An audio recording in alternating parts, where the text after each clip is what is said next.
Derivative, AOD बोलते हैं इसको शॉर्टकट में। और इस एओडी में अब हम आगे बात करेंगे इसमें हमें क्या क्या पढ़ना है उसके बारे में। तो इसमें जो चैप्टर मिक्स है वो कौन कौन से हैं उनके बारे में ज़रा लिख लेते हैं। 1 मिनट रुकना ज़रा, इसमें कुछ प्रॉब्लम आ रही है। स्क्रीन तो विजिबल है ना?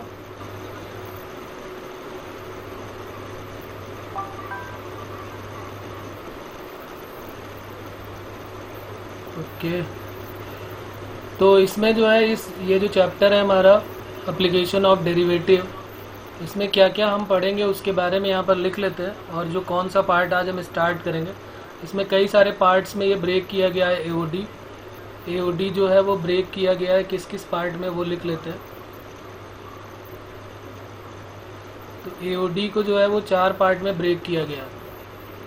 पहला पार्ट हमारा जो है वो है tangent and normal. First part हमारा जो है वो है tangents and normals. Second part जो हमारा ब्रेक किया गया है वो है रेट मेजरमेंट,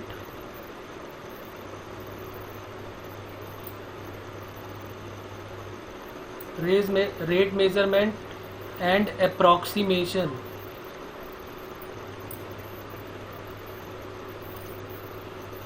थर्ड पार्ट जो ब्रेक किया गया है उसका नाम है मोनोटोनिसिटी।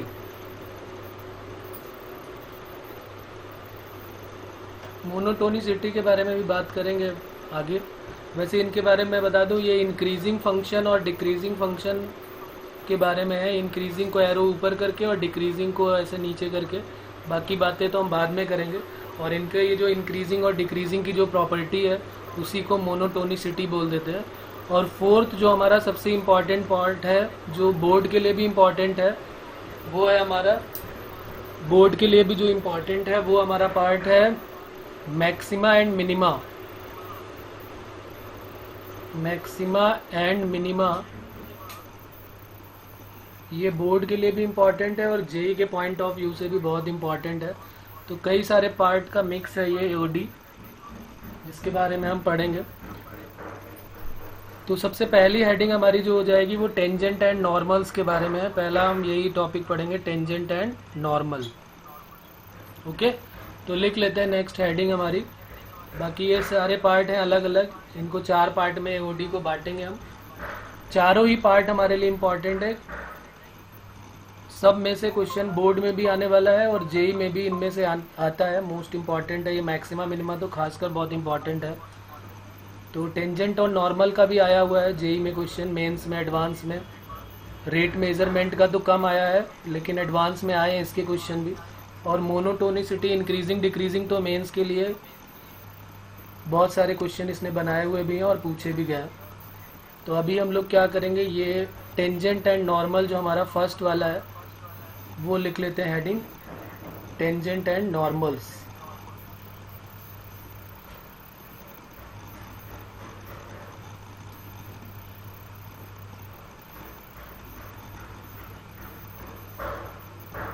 अब देखो, टेंजेंट और नॉर्मल के बारे में हम पहले भी कई बार सुन तो चुके ही हैं। थोड़ा सा बेसिक आइडिया इनका याद दिला देता हूँ मैं कि ये क्या होता है टेंजेंट। तो सबसे पहले इसके बारे में, टेंजेंट की जब बात आती है तो हम स्लोप के बारे में बात करते हैं। स्लोप या फिर ग्रेडियंट, इसके बारे में तो सुना ही है हमने। स्लोप जिसको हम एम से डिनोट करते हैं, या इसका एक और नाम होता है, इसको ग्रेडियंट भी बोलते हैं, स्मॉल एम से डिनोट करते हैं। तो ये स्लोप और ग्रेडियंट के बारे में बात करें अगर हम, तो देखो इसके 3 फॉर्मूले होते हैं हमारे पास। पहला फॉर्मूला होता है इफ़, और ये स्लोप होता क्या है, अगर कोई कर्व हमें मान लिया y equal to f x, कोई कर्व हमको गिवन है, ये हमको कोई curve y equal to f x given है, तो इस पर अगर हमने ये टेंजेंट ड्रॉ कर दिया ये, तो यही टेंजेंट के बारे में हम पढ़ने वाले हैं। इसका नाम रख लेते हैं, ये पी है। तो ये हमारी टेंजेंट हो जाएगी। और स्लोप का मतलब है ये इसका इंक्लिनेशन थीटा जो है वो 10 के साथ। तो अगर हमें थीटा गिवन होगा, इफ थीटा इज गिवन, अगर थीटा गिवन होगा तो एम का फॉर्मूला हमने पढ़ा हुआ है, tan थीटा होता है। ये भी हमने लास्ट ईयर पढ़ चुके हैं हम। दूसरा स्लोप का फॉर्मूला, अगर हमें पॉइंट गिवन हो, पॉइंट्स 2 पॉइंट गिवन हो, x1 y1 और x2 y2, तो इसका फॉर्मूला m इक्वल टू क्या हो जाता है, y2 minus y1 upon x2 minus x1, ये फॉर्मूला हो जाता है। और तीसरा फॉर्मूला जो हमारा मेन है, जो इस चैप्टर का पार्ट है टेंजेंट एंड नॉर्मल का, जिसके बारे में हम आज खूब सारा पढ़ने वाले हैं और इसी का यूज़ करेंगे, ये दोनों तो कम ही यूज़ होने वाले हैं।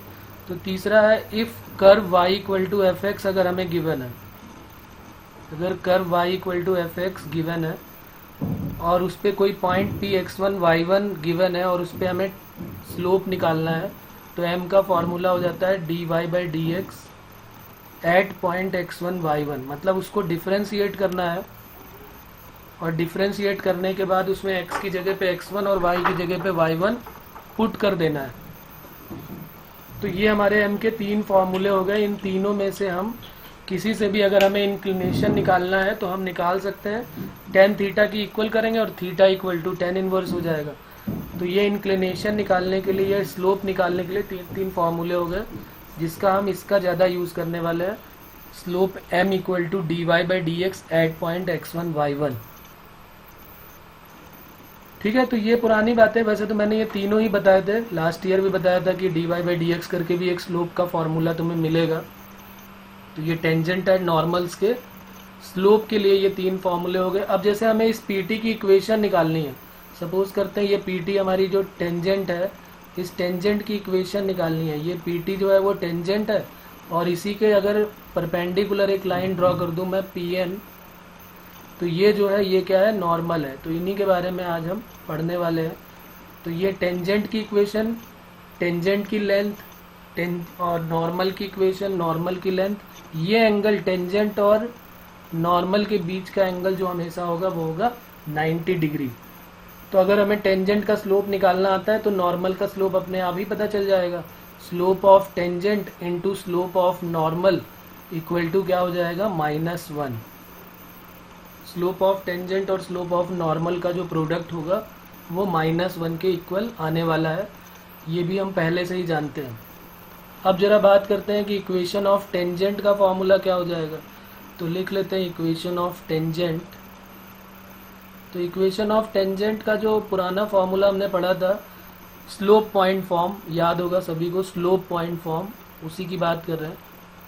स्लोप पॉइंट फॉर्म का मतलब स्लोप m गिवन होता था और पॉइंट x1 y1 गिवन होता था। तो इक्वेशन ऑफ टेंजेंट का फॉर्मूला क्या होता था, इक्वेशन ऑफ लाइन बल्कि बोलते थे, और वही लाइन जो है टेंजेंट का काम करने लगी है। तो इक्वेशन ऑफ टेंजेंट होता था y minus y1 equal to m x minus x1। अब इस m की जो वैल्यू है वो कोई भी पुट कर सकते हैं, जो ऊपर गिवन है उन तीनों में से कोई भी पुट कर सकते हैं m की वैल्यू। अगर हमें m गिवन है, डायरेक्ट स्लोप गिवन है, तो हम ये पुट कर देंगे। अगर tan थीटा इंक्लिनेशन गिवन है तो y minus y1 equal to tan theta x minus x1, ये हो जाएगा। और अगर हमें कर्व गिवन है y equal to f x, तो हम क्या यूज़ कर लेंगे, y minus y1 equal to m की वैल्यू अब हो जाएगी dy by d x at point x1 y1 और इनटू में क्या हो जाएगा x माइनस x1।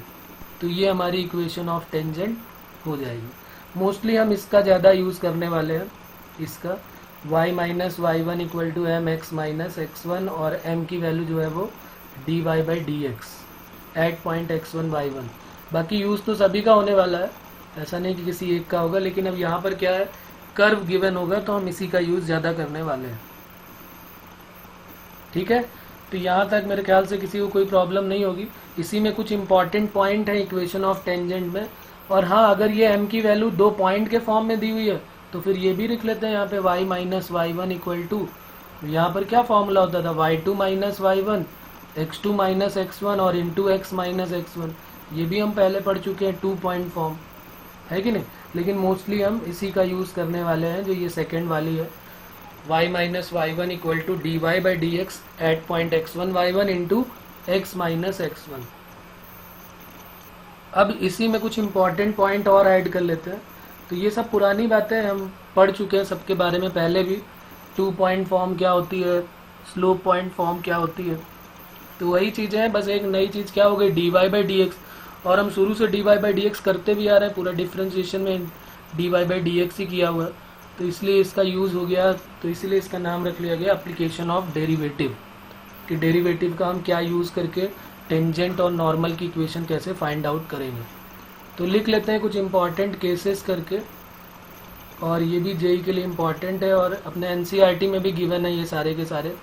सबसे पहला पॉइंट है हमारा कि अगर कोई टेंजेंट जो है वो पैरेलल टू एक्स एक्सिस है या परपेंडिकुलर टू वाई एक्सिस है, तो फिर क्या होगा। इफ टेंजेंट लिख लेते हैं, इफ द टेंजेंट, एक की पूरी लैंग्वेज लिख देता हूँ फिर ऐसे डायरेक्ट लिख लेंगे हम लोग। If the tangent p x one comma y one पे जो टेंजेंट ड्रॉ कर रहे हैं of the curve y equal to f x is parallel to, अगर ये पैरेलल है एक्स एक्सिस के, अगर पैरेलल है एक्स एक्सिस के तो इसका मतलब पक्की बात है कि परपेंडिकुलर किसके होगी, वाई एक्सिस के। इस पैरेलल टू एक्स एक्सिस और perpendicular to y axis, then जो ये थीटा है वो कितना हो जाएगा, 0। और अगर ये देखो, अगर ये कोई line parallel to x axis हो गई, यहीं पर देख लेते हैं जो हमने डायग्राम बनाया है, और ये हम यहाँ पर भी अलग से बना सकते हैं कि अगर कोई लाइन है, कोई टेंजेंट है ये, और अगर ये tangent parallel to x axis हो गई तो इसका स्लोप, चूंकि ये थीटा 0 होता है तो इसका भी थीटा 0 होने वाला है, और थीटा 0 है तो टेन थीटा भी 0 होगा, और टेन थीटा 0 है तो फिर d y by d x m भी 0 होगा, और अगर एम 0 है तो d y by d x at point x1y1, ये सारे के सारे, इसका मतलब इसका स्लोप जो है वो क्या होगा, 0 हो जाएगा, क्योंकि थीटा 0 है। तो यहाँ पर हम ये लिखेंगे कि जब भी कभी हमको देगा कि कोई लाइन है पैरेलल टू एक्स एक्सिस, कोई tangent line parallel to x axis है या परपेंडिकुलर टू वाई एक्सिस है, तो d y by d x at point x1y1 equal to क्या हो जाएगा, 0। ओके बच्चों, बात क्लियर है यहाँ तक। अब इसी को जो है हम एक नया नाम दे देते हैं, जेई में एक बार इसको नाम से पूछा गया था। ये क्या है, ये हॉरिजॉन्टल है ना, अगर ये परपेंडिकुलर होती तो वर्टिकल हो जाती, तो इसी को इन्होंने नाम दिया था, इसको हम एक नाम और दे देते हैं, इसको बोलते हैं हॉरिजॉन्टल टेंजेंट। तो उन्होंने नाम से दे दिया था और कह दिया था कि अगर हॉरिजॉन्टल टेंजेंट है तो बताओ उसकी वैल्यू क्या होगी। तो हॉरिजॉन्टल टेंजेंट कहने का मतलब ही यही है कि हम d y by d x निकालें और उसका एट पॉइंट x1y1 क्या पुट कर दे, 0, तो उसको हम क्या नाम देंगे, हॉरिजॉन्टल टेंजेंट। तो ये टेंजेंट जो है इसका नाम हो जाएगा हॉरिजॉन्टल टेंजेंट। तो जब भी हॉरिजॉन्टल टेंजेंट की बात आएगी इसका मतलब है कि d y by d x at point x1y1 हमको 0 करना है। ओके, इसका कन्वर्स भी ट्रू हो सकता है कि अगर उसने कहा है कि d y by d x at point x1y1 0 है तो क्या वो line parallel to x axis होगी, यस। तो कन्वर्स जो है वो ऑल्सो ट्रू हो जाएगा, तो लिख लेते हैं कन्वर्स इज ऑल्सो ट्रू, कि अगर उसने बोला है कि अगर d y by d x at point x1y1 0 है तो वो लाइन जो है वो tangent line parallel to x axis हो जाएगी, और अगर पैरेलल टू एक्स एक्सिस है तो d y by d x at point x1y1 तो 0 होने वाला ही है। तो ये हो गया पहला पॉइंट। इसी तरह सेकेंड पॉइंट लिख लेते हैं। सेकेंड पॉइंट में क्या है, अगर कोई टेंजेंट लाइन, जैसे इसने बोला है कि पैरेलल टू एक्स एक्सिस है, तो अब ये तो देख के समझ में आ रहा है कि दूसरा वाला क्या हो जाएगा, इफ टेंजेंट लाइन इज, अब थोड़ा शॉर्टकट लिखते हैं, tangent line is parallel to y axis, और अगर पैरेलल टू वाई एक्सिस है तो परपेंडिकुलर टू एक्स एक्सिस हो जाएगी, और अगर परपेंडिकुलर टू एक्स एक्सिस है तो थीटा क्या हो जाएगा, 90, और अगर थीटा 90 हो गया, ये अगर इस टाइप की कोई टेंजेंट आ गई और उसका थीटा 90 हो गया, ये लाइन एक स्ट्रेट लाइन सीधे बन गई, तो ये थीटा जो है वो 90 हो गया, और थीटा 90 हो गया तो इसका मतलब है कि इसका स्लोप क्या हो जाएगा, अनडिफाइंड हो जाएगा। अरे भाई थीटा 90 तो m जो है वो 1/0 अनडिफाइंड, तो d y by d x भी 1/0, तो इसका मतलब हम इसको ये बोल सकते हैं कि इसका उल्टा कर देते हैं, d x by d y at point x1y1 equal to क्या हो जाएगा, 0। और इस टेंजेंट का नाम क्या रख देंगे, जैसे इसका नाम रखा है हमने हॉरिजॉन्टल टेंजेंट, तो इस टेंजेंट को हम क्या नाम दे देंगे, इसका नाम हो जाएगा वर्टिकल टेंजेंट। इसको हम नाम देंगे वर्टिकल टेंजेंट। तो एक बार जेई में वर्टिकल टेंजेंट के नाम से भी ये पूछा गया है, ध्यान रखेंगे खास इसका। तो ये दूसरा इंपॉर्टेंट पॉइंट हो गया। थर्ड इंपॉर्टेंट पॉइंट क्या होगा, और इसका भी कन्वर्स ट्रू होगा, लिख लेंगे कि अगर 90 है तो dx by d y at point x1 y1 0, और अगर dx by d y at x1 y1 0 हमने प्रूव कर दिया, तो इसका मतलब हमने प्रूव कर दिया कि वो जो टेंजेंट लाइन है वो पैरेलल टू y एक्सिस होगी या फिर परपेंडिकुलर टू x एक्सिस होगी। थर्ड पॉइंट क्या हो जाएगा, थर्ड और इम्पॉर्टेंट पॉइंट जो है कि अगर कोई लाइन जो है वो इक्वल एंगल बनाती है बोथ एक्सिस से, इफ टेंजेंट लाइन लिख लेते हैं इसके बारे में भी, इफ टेंजेंट लाइन, जो ये टेंजेंट की इक्वेशन है उसी को टेंजेंट लाइन बोल दिया, tangent line makes equal angle with the axis,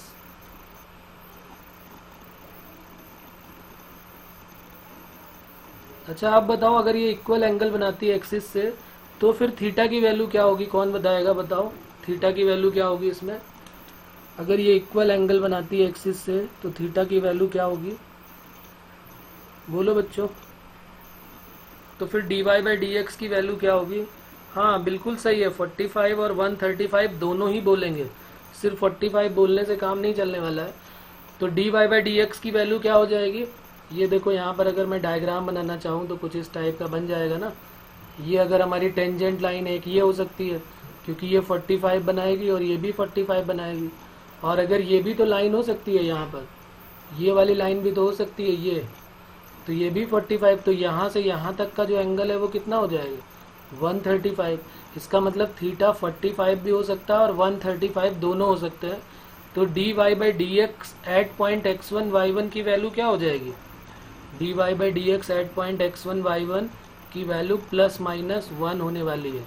ये भी एक इम्पॉर्टेंट पॉइंट है जो हमें ध्यान रखना है कि tangent line makes equal angle with the axis, then theta equal to 45 and 135 and dy by d x equal to plus minus 1, dy by d x की वैल्यू प्लस माइनस 1 आने वाली है। तो ये कुछ पॉइंट थे टेंजेंट के बारे में। अब जरा यही पॉइंट नॉर्मल के बारे में भी लिख लेते हैं, formula equation of normal.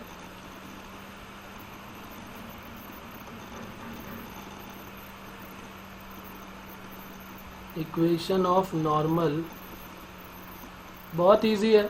Equation of tangent अगर हमने सारा पढ़ लिया तो नॉर्मल को तो कुछ टेंशन लेने की ज़रूरत ही नहीं है।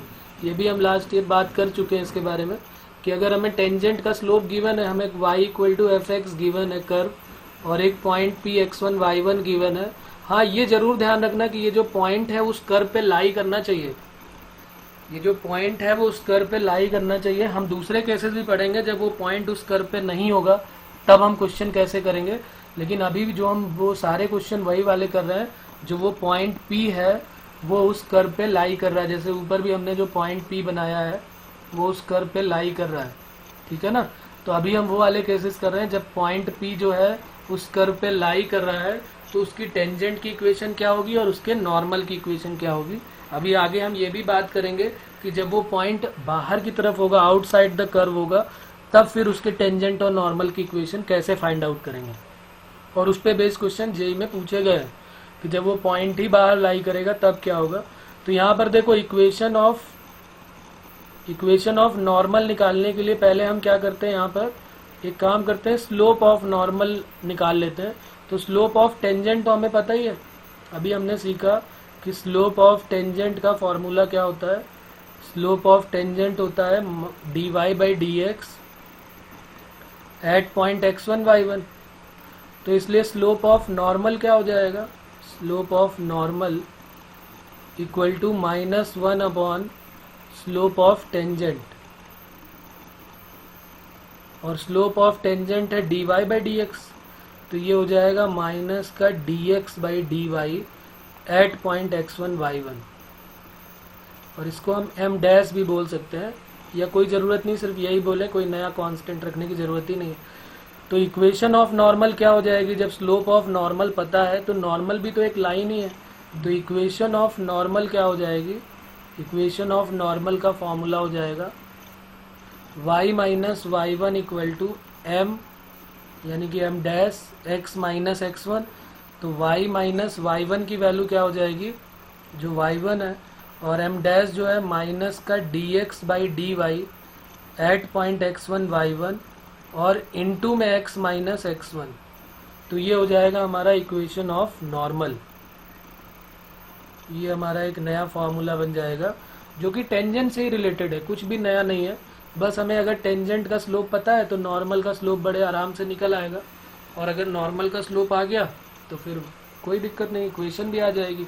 अब इसमें लिखने वाला नहीं हूँ कि नॉर्मल जो है वो एक्स एक्सिस के परपेंडिकुलर हो, वाई में हो, ये सब वही पुराने केसेस हैं जो हमने टेंजेंट में सीखा है कि अगर नॉर्मल जो है वो पैरेलल टू एक्स एक्सिस है तो क्या होगा, क्योंकि हम वैसे ही निकाल सकते हैं ना सारी चीज़ें।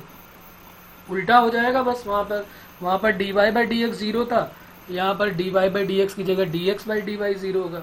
तो सेम केसेस हैं जो इंपॉर्टेंट पॉइंट करके सेम हो जाएंगे, 3 पॉइंट इसके भी, तो वो मैं यहाँ पर नोट नहीं कर रहा हूँ, वो आप खुद से कर सकते हैं ना सारे लोग। जो ये पॉइंट्स है बस जैसे लिखा है कि टेंजेंट लाइन, बस यहाँ लिख दूंगा नॉर्मल लाइन, और नॉर्मल अगर perpendicular to y parallel to y axis है तो जो ये d x by d y है यहाँ पर हो जाएगा, चेंज हो जाएगा।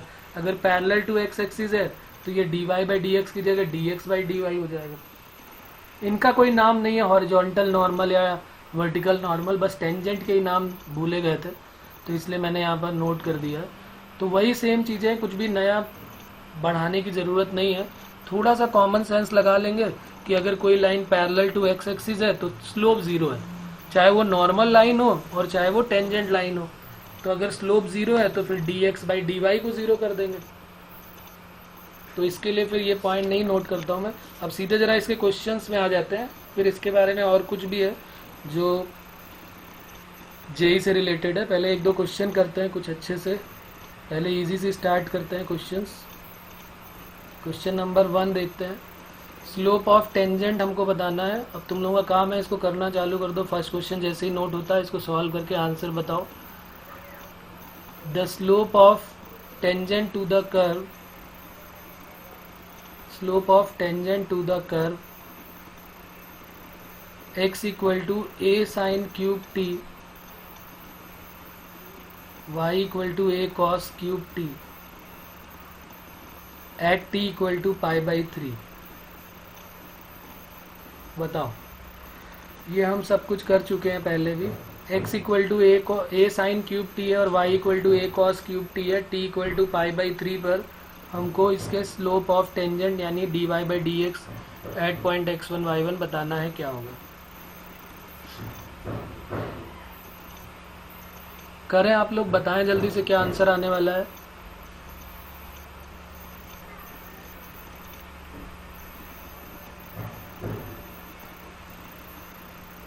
तो हम सबसे पहले, जिनको आइडिया नहीं हो रहा उनको बता देता हूँ मैं। ये x दिया है तो पहले dx बाई डी टी निकालेंगे और फिर dy बाई डी टी निकालेंगे और उसके बाद फिर डिवाइड कर देंगे तो dy बाई डी एक्स आ जाएगा और फिर t की वैल्यू क्या पुट कर देंगे, पाई बाई 3। करो, साथ में करते हैं मेरे, जिनको आइडिया नहीं हो रहा और जिनको हो रहा वो आंसर बताएं जल्दी से। Differentiation with respect to x किया तो dx बाई डी टी आ गया हमारा। a साइन क्यूब t को लिखा हमने 3 साइन स्क्वायर t और साइन का हो गया differentiation cos t। Similarly y की वैल्यू गिवन है a cos क्यूब t, इसको डिफ्रेंशिएट किया हमने तो a हो गया और ये 3 cos स्क्वायर t और cos का क्या हो गया माइनस साइन t। और बस यहाँ पर डिवाइड कर देते हैं और जब डिवाइड करने के बाद फिर dy बाई डी एक्स की वैल्यू फाइंड आउट कर लेंगे। तो dy by d x equal to क्या हो जाएगा, dy by d t whole divided by dx by d t 3a cos square t minus sine t whole divided by 3a sine square t cos t। 3a cut हो गया, एक cos से एक cos गया और एक sign से एक साइन, तो माइनस का cot t आ गया और t की वैल्यू हमें क्या पुट कर देनी है, t इक्वल टू 60 डिग्री है, पाई बाई 3 का मतलब हो गया 60 डिग्री। तो dy by d x at t equal to pi by 3 is minus cot 60 degree और cot 60 यानी कि tan 30 हो गया और माइनस का 1/√3, तो ये हमारा आंसर आ गया।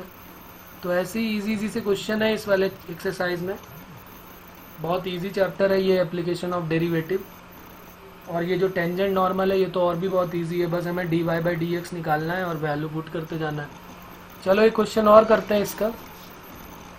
इसमें किसी को कोई प्रॉब्लम है फर्स्ट क्वेश्चन में? यस और नो बोल तो दो कुछ भाई।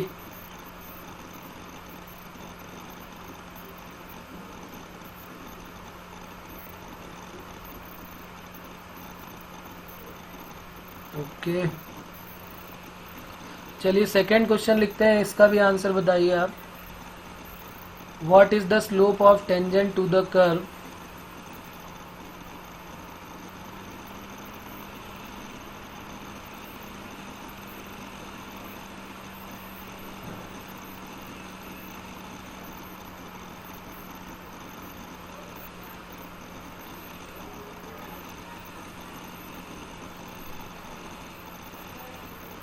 what is the slope of tangent to the curve y equal to या fx equal to given है x cube minus 5x plus 3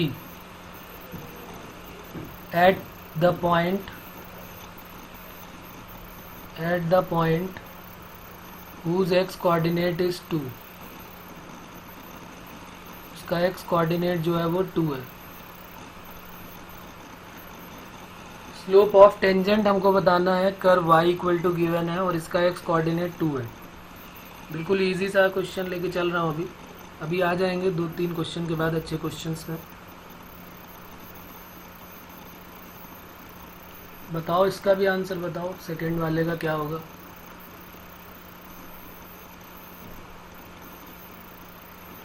अरे y इक्वल टू गिवन है x cube minus 5x plus 3, बस डिफ्रेंशिएट करके x की जगह पे क्या रख देना है 2। क्या नाटक है, इजी सा क्वेश्चन है एकदम। ओके गुड, 7 आ गया आंसर। आ रहा है सभी का, देखो dy बाई डी एक्स निकालो 3x स्क्वायर माइनस 5 और x की वैल्यू क्या पुट कर देनी है 2, तो 3 इंटू 2 का स्क्वायर माइनस 5, 4 3 ज़ा 12 माइनस 5, 7 आंसर हो गया। आ गया स्लोप, कुछ खास नहीं है। ऐसी अगर मैं नॉर्मल का पूछूं एक और, चलो लिख लेते हैं इजी सा question. Find the slope of normal, आ रहे हैं अभी अच्छे क्वेश्चन में। Find the slope of normal to the curve, find the slope of normal to the curve y equal to 8x square minus 3 at x equal to 1/4। इसकी value बताओ जरा क्या होगी। देखो तो नॉर्मल का स्लोप ऊपर लिखा हुआ है कि नॉर्मल का स्लोप क्या आने वाला है।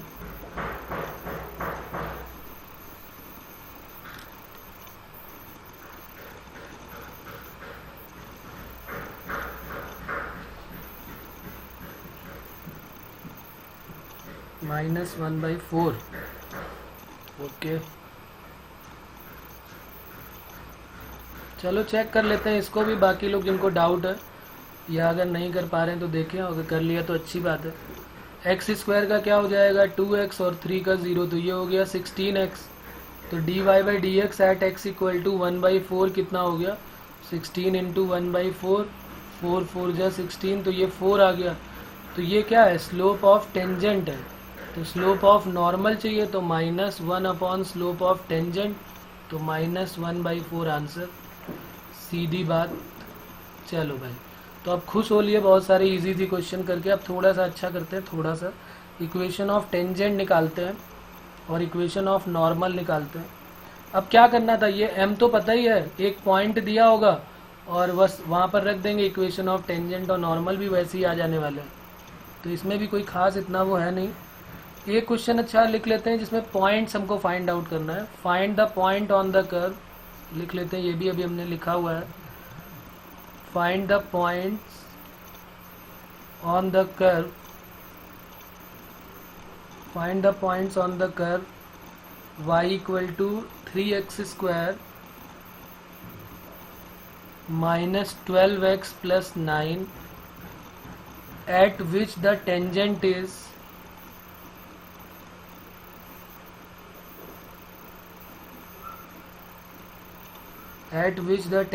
is parallel to x axis।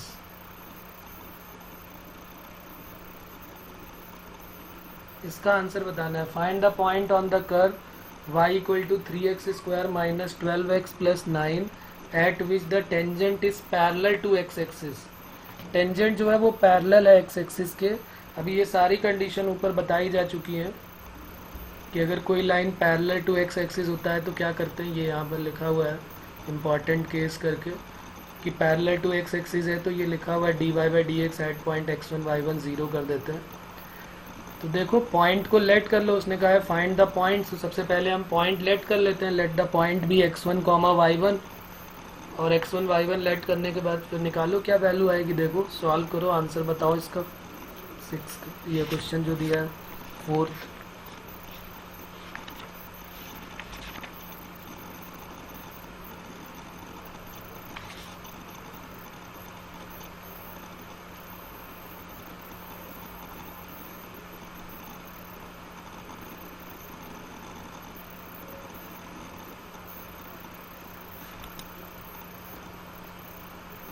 Two comma zero. Okay, और किसी का आंसर हार्दिक का आ गया 2,0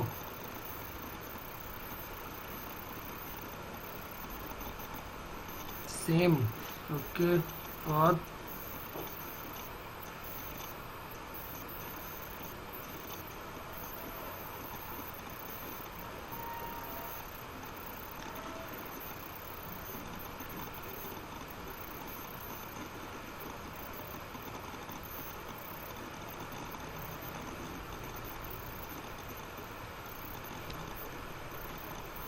देखो इसको मैं बता देता हूँ, गड़बड़ आया अभी तक, जो भी आंसर आया गलत है। और किसी का नहीं आ रहा है, जल्दी करो थोड़ा, बताओ क्या करेंगे भाई।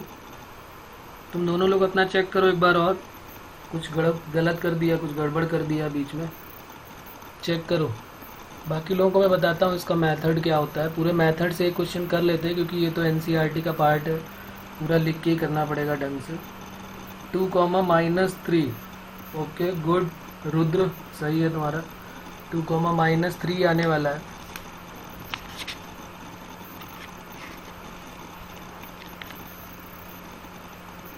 देखो कैसे आएगा 2,-3, कैसे करते हैं इस तरह क्वेश्चन को।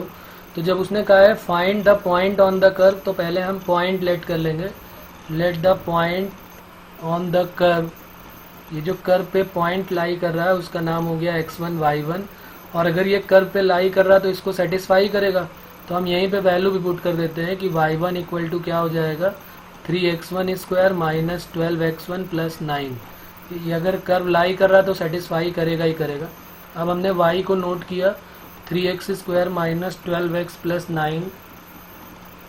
ओके, दिशा सही है। तो dy बाई डी एक्स की वैल्यू क्या हो जाएगी, 3x स्क्वायर है तो 6x माइनस 12। और एट पॉइंट हमें x की वैल्यू हमें नहीं पता है, उसने बोला है कि पॉइंट तो हम निकालेंगे। तो dy by d x at point x1 y1 क्या हो जाएगा, ये हो जाएगा 6x1 माइनस 12। और उसने बोला है कि tangent is parallel to x axis. तो अगर tangent parallel to x axis है, अगर कोई टेंजेंट जो है वो पैरेलल टू x एक्सिस है, तो हमने सीखा अभी ऊपर कि dy by d x at point x1 y1 क्या होगा उसका 0। तो इसको हम क्या कर देंगे 0 लिख देंगे कि tangent parallel to x axis है, तो dy बाई डी एक्स 0 हो जाएगा। और अगर dy बाई डी एक्स 0 हो गया तो x1 की वैल्यू क्या होगी 2, 6 2 12। और ये जो x1 है, अब हमें तो x1 और y1 दोनों ही चाहिए, तो y1 की वैल्यू कहाँ से मिलेगी, तो ये जो x1 है इसको उठा के कहाँ पुट कर देना है हमको, ये जो है y1 की equation. But y1 equal to हमारे पास है 3x1 square minus 12x1 plus 9। और यहीं पर x1 की जगह पे 2 पुट कर देंगे, तो 12 इंटू 2 प्लस 9 हो जाएगा। तो 3 4 जा कितना हो गया 12 माइनस 24 प्लस 9, तो माइनस 12 प्लस 9 यानी कि -3। तो जो पॉइंट है हमको, आंसर जो हमारा पॉइंट का है वो क्या मिल जाएगा 2,-3। ये हमारा आंसर हो जाएगा। Find the point on the curve.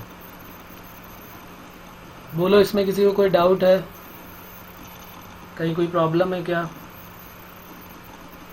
तो पॉइंट जब कभी निकालने होगा, पॉइंट बोलेगा परपेंडिकुलर है, पैरेलल है, तो बस यही काम करना है। परपेंडिकुलर बोलेगा तो m1 m2 -1 की इक्वल कर देंगे, पैरेलल बोलेगा तो फिर पैरेलल के लिए दोनों को इक्वल कर देंगे।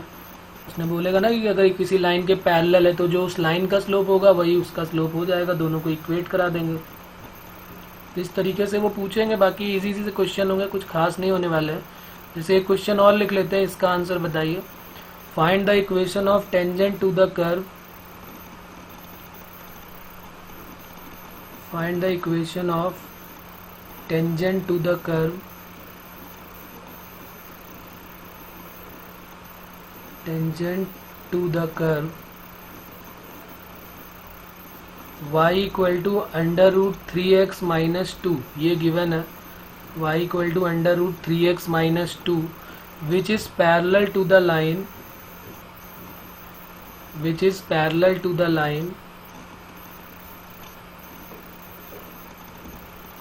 ये जो है इस लाइन के पैरेलल है, जिसकी इक्वेशन है 4x minus y plus 5 equal to 0। Find the equation of tangent to the curve y equal to under root 3x minus 2 which is parallel to the line 4x minus y plus 5 equal to 0। क्या करना चाहिए इसमें हमको?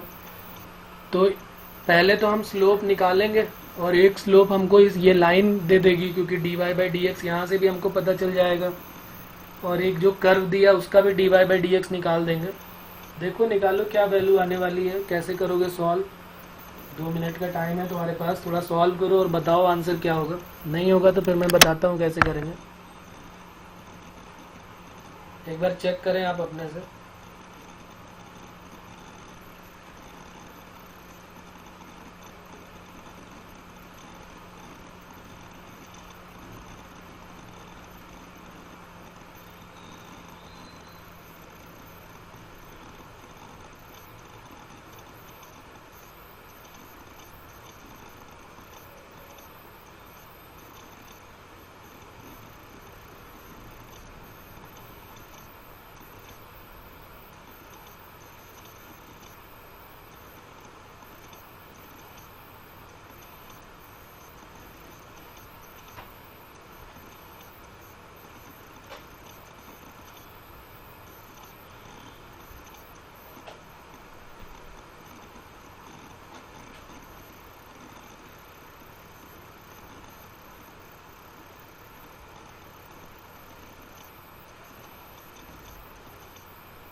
आया क्या answer?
किया जाए solve, नहीं अगर आ रहा है तो। कैलकुलेशन लेंथी है क्या?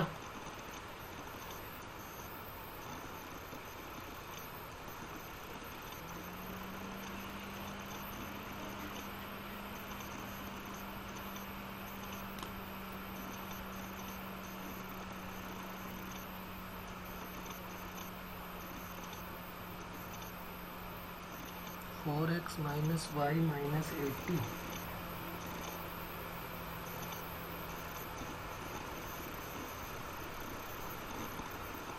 चेक करो कुछ गड़बड़ है मुझे लग रहा है।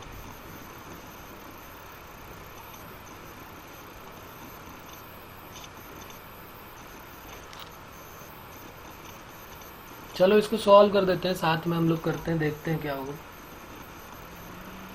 सबसे पहला काम हमारे पास कह रहा फाइंड द इक्वेशन। हमारे पास कोई पॉइंट भी नहीं है। हमने जब भी कभी इक्वेशन निकालनी होगी, इक्वेशन ऑफ टेंजेंट, तो हमें क्या करना चाहिए, हमारे पास एक तो dy बाई डी एक्स होना चाहिए और एट पॉइंट x1 y1 का भी आइडिया होना चाहिए।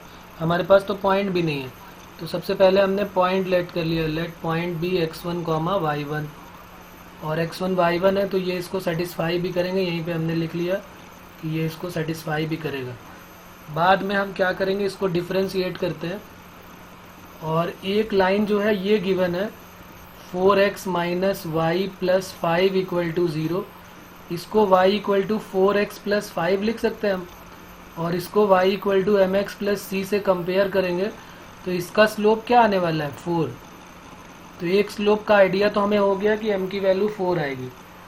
दूसरा स्लोप कौन देगा, ये जो लाइन है y equal to 3x plus 2 curve जो है, तो y equal to 3x minus 2 differentiate कर दिया विद रिस्पेक्ट टू x, क्योंकि टेंजेंट लाइन इस कर्व इस लाइन के पैरेलल है, तो हम टेंजेंट लाइन का भी स्लोप निकाल लेते हैं और इस स्लोप को इस वाले स्लोप के इक्वल कर देंगे, तो वहाँ से कुछ x और y में रिलेशन आ जाएगा हमारा। तो dy by d x equal to root x का डिफ्रेंशिएशन, सबको पता है रूट एक्स का 1/2 रूट एक्स होता है। रूट एक्स का जो डिफ्रेंशिएशन है वो होता है 1/2 रूट एक्स, तो 1/2 रूट एक्स, तो 3x माइनस 2, और जिसको x लेट किया है उसका अगेन डिफ्रेंशिएशन, तो 3x माइनस 2, तो 3x माइनस 2 का तो 3 हो जाएगा, और 2 का 0 हो गया, 3 का 3x का 3 हो गया, और 2 अंडर रूट 3x माइनस 2, ये हो गया dy by d x. At point अगर x1 y1 चाहिए तो क्या करना पड़ेगा, बस x की जगह x1 और y की जगह y1 कर देना। और ये हमारा स्लोप ये आ गया, इसका नाम हो गया, ये इसको नाम रख देते हैं चलो m1, और ये वाला जो आया है dy बाई डी एक्स, इसको रख लेते हैं m2। और उसने कहा है कि दोनों टेंजेंट लाइन का स्लोप जो है वो लाइन जो है इस लाइन के पैरेलल है, तो लिख लेते हैं यहाँ पे lines are parallel then slope are equal. तो m1 की वैल्यू किसकी इक्वल हो जाएगी, m2 के। अगर कोई दो लाइन का स्लोप इक्वल है तो वो पैरेलल होती है, और अगर पैरेलल है तो उनका स्लोप इक्वल हो जाता है, और अगर परपेंडिकुलर है तो दोनों के प्रोडक्ट का वैल्यू जो है वो -1 की इक्वल हो जाती है। ये हम शुरू से जानते हैं, जब से हमने कोऑर्डिनेट ज्योमेट्री पढ़ी है तब से। तो हम क्या करेंगे, m1 और m2 को इक्वेट करा देते हैं। 3/2 under root 3x1 minus 2 equal to 4। तो यहाँ से अंडर रूट 3x माइनस 2 की वैल्यू क्या आ जाएगी, 3/8।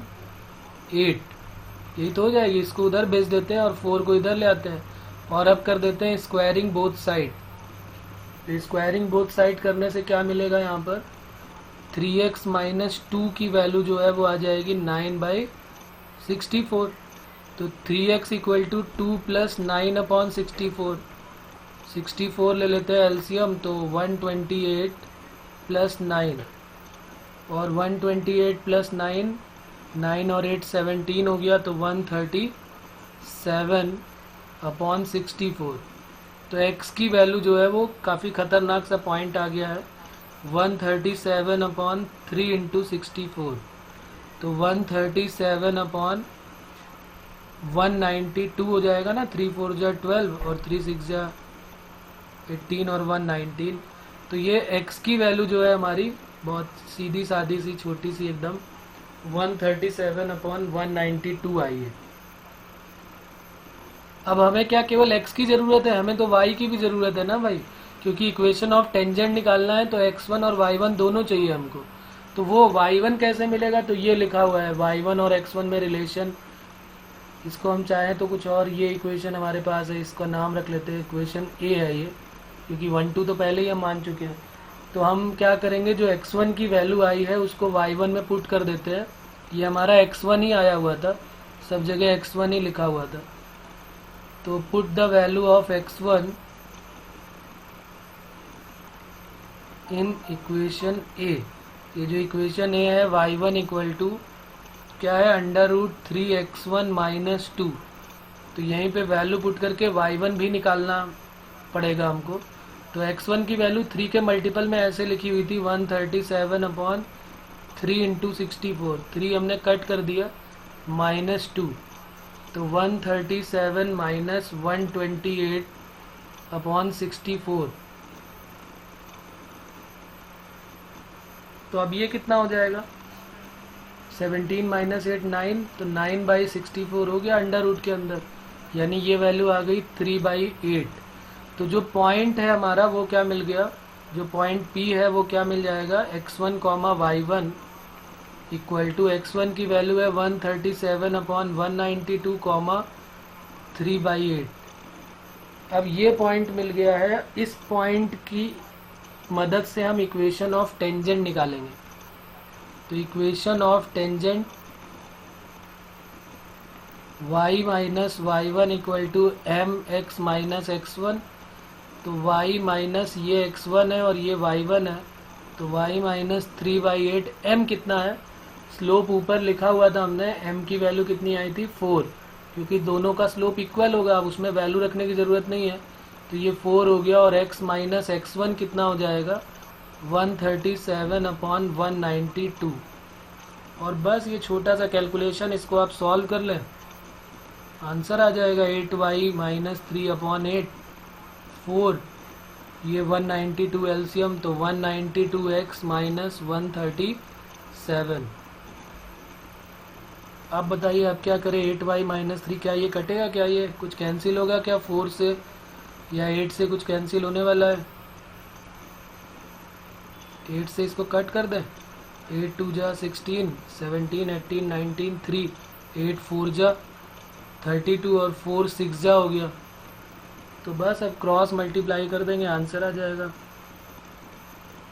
8 6 जा 48, 48y माइनस 3 6 जा 18 इक्वल टू 192x माइनस 137। तो इतना छोटा सा आंसर हमारा आ गया, 192x minus 42y minus 137 plus 18, और 137 प्लस 18 माइनस भी कर लेते हैं, जब इतना काम कर ही दिया तो ये भी कर लेते हैं। 17 माइनस 8 9, 2 माइनस 1 1 इक्वल टू 0, और ये 48y है। तो ये हमारा एक सीधा सा सच्चा सा छोटा सा आंसर हमारा आ जाएगा। ठीक है, ये बात क्लियर हो रही है सभी को, इसमें कोई प्रॉब्लम है? देखो अपना कैलकुलेशन देखो, उसमें कहीं कुछ गड़बड़ किया है तो चेक करो। तो इतने छोटे छोटे से भी कैलकुलेशन मिलेंगे हमको करने के लिए। चलो एक दो क्वेश्चन और करता हूँ, जो थोड़े से और कुछ हमें नया सीखने को मिलेगा। अब इस तरह का क्वेश्चन एक परपेंडिकुलर का भी आएगा, जिसमें कह देगा which line is perpendicular to the given line. तो परपेंडिकुलर बोलेगा तो हम क्या कर देंगे, m1 m2 की वैल्यू -1 के इक्वल, तो इससे स्लोप निकालेंगे m1 और उससे m2 निकालेंगे। जो हमने यहाँ पे m1 इक्वल टू m2 किया है वो हम क्या कर देंगे, m1 m2 इक्वल टू -1, उससे भी x और y में एक रिलेशन या x की कोई वैल्यू आ जाएगी, और x और y की कोई वैल्यू आ गई तो फिर इक्वेशन ऑफ टेंजेंट भी इजीली आ सकता है और इक्वेशन ऑफ नॉर्मल भी इजीली आ सकता है। तो कोई प्रॉब्लम नहीं है इसमें। तो एक क्वेश्चन और लिखते हैं और उसको भी देखते हैं जरा, उसका भी आंसर निकालो आप लोग, चेक करते हैं कैसे करोगे। ये कभी प्रीवियस ईयर में पूछा गया क्वेश्चन है, लेकिन ईजी है, थोड़ा सा कैलकुलेशन तो रहेगा, देखते हैं कैसे करते हो। Find the equation of tangent and normal, find the equation of tangent and normal to the curve y equal to x minus 7 whole upon x minus 2 into x minus 3 at the point where it cut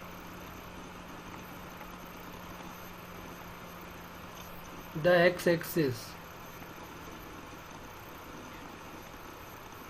तो ये JEE के previous year का ही question है, important question है, कभी पूछा गया JEE में पहले कभी, अभी का नहीं है, लेकिन इजी है। अब तो ये बोर्ड लेवल का बन गया है, तो खास इसमें कोई दम नहीं है। एक बार दिमाग लगाओ, सोचो कैसे करेंगे।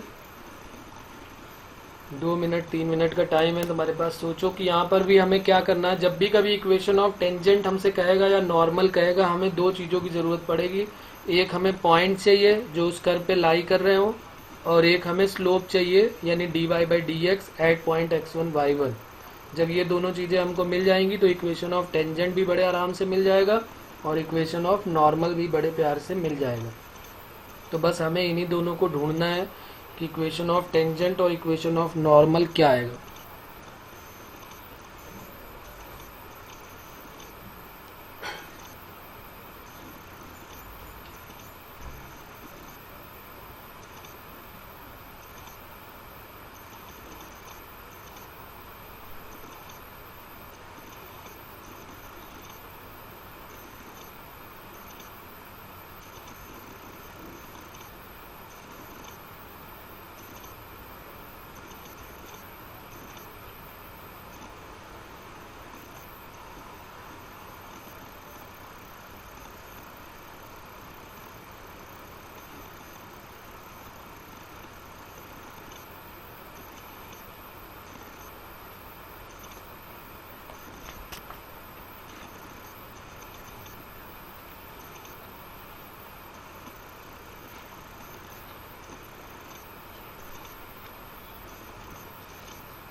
सबसे पहला काम हम इसका पॉइंट ढूंढें कि पॉइंट कैसे मिलेगा, और जब पॉइंट मिल जाएगा तो फिर क्वेश्चन इजी हो जाएगा, कुछ खास दम नहीं रहेगी उसमें।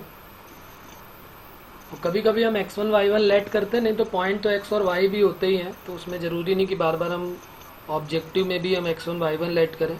तो x y भी करेंगे तो भी कोई प्रॉब्लम नहीं है। हाँ, सब्जेक्टिव में थोड़ा दिखावा करना पड़ता है बोर्ड के पेपर में, तो वहाँ पर हमें x1 y1 लेट करना पड़ता है।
आया कुछ आंसर बच्चों? नहीं आ रहा है प्रॉब्लम? चलो कर लेते हैं साथ में। चेक भी कर लेना तुम लोग कहाँ तक पहुँचे हो। करते हैं इसका सोल्यूशन फिर।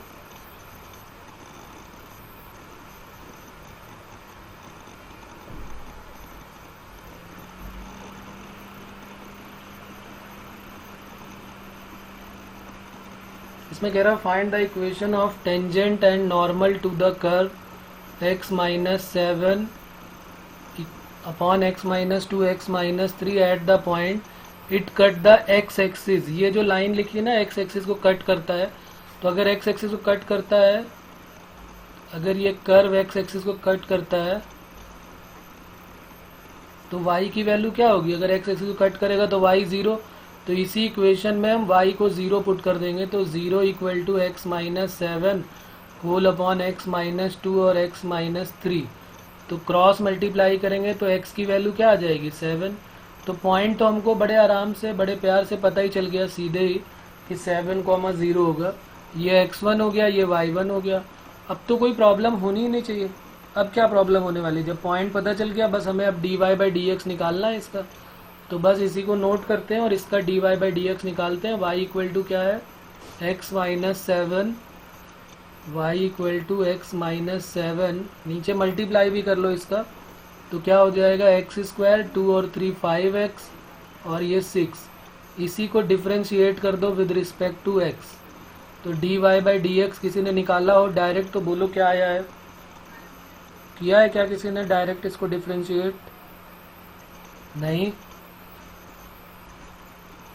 Denominator into differentiation of numerator 1 minus numerator into differentiation of denominator 2x minus 5 whole upon x square minus 5x plus 6 का होल स्क्वायर।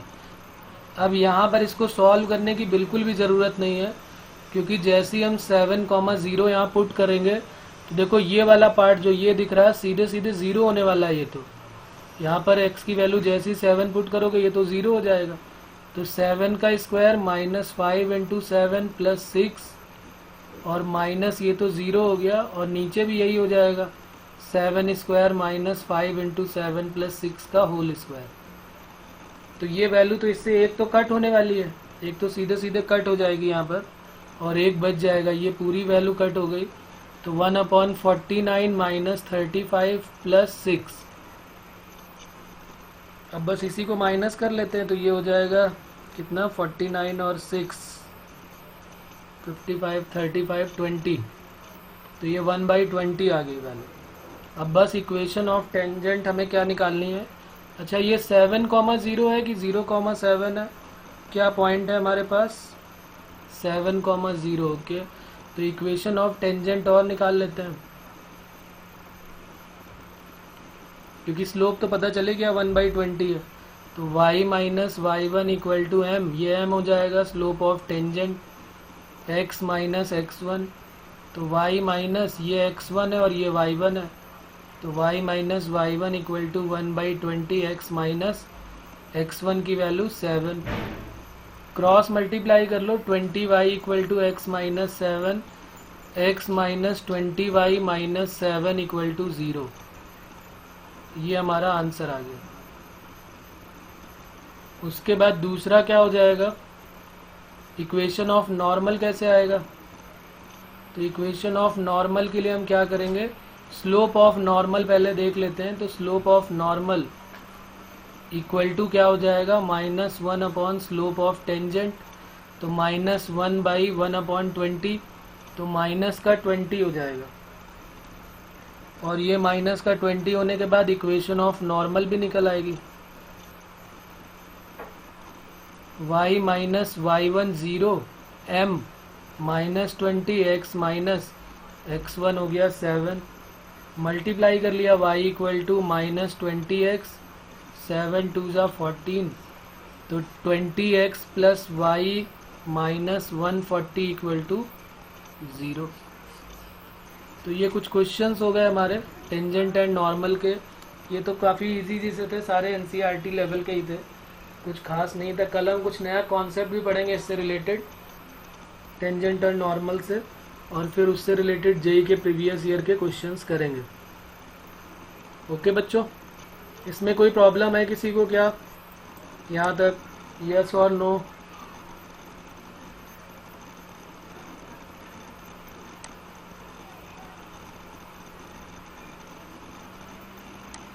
ओके ठीक है, फिर अगले टर्न पे मिलते हैं। आज यहीं पे कंप्लीट करते हैं अपना ये। Okay bye bye.